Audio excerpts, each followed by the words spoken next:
projects that crossed boundaries between fields as a way to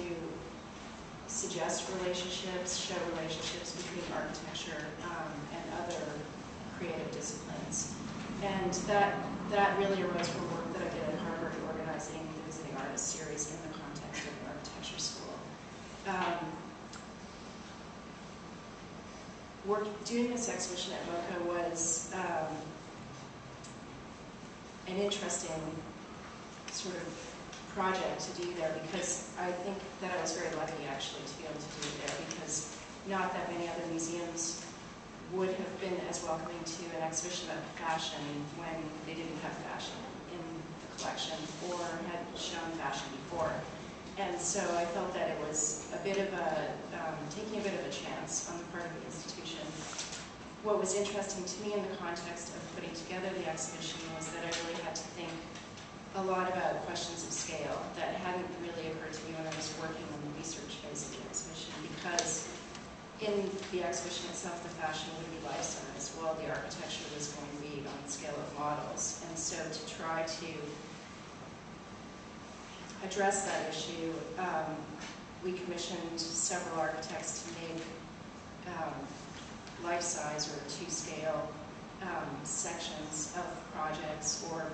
to make models that were much larger than they would normally make, so that there wouldn't be this strange kind of juxtaposition between the mannequins, which are taller than most people, and the models, which are very small.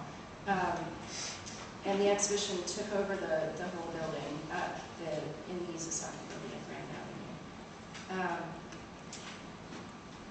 Putting on an exhibition like this in a museum context, one has to address a lot of issues in terms of internal politics, external forces like fundraising that all come to bear on the curatorial process. In this particular project, I felt that I had great freedom in putting together the checklist, in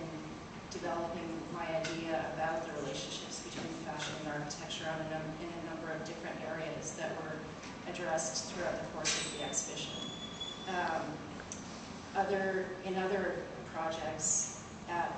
MoCA, for me, I didn't have as much freedom, so it was sort of the question of, this was an opportunity of great freedom, I felt, for me, dealing within certain institutional parameters, whereas other projects really responded more to issues within the institution. And this is a sort of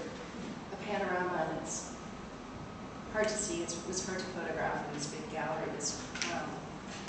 panoramic view of the final gallery of the exhibition.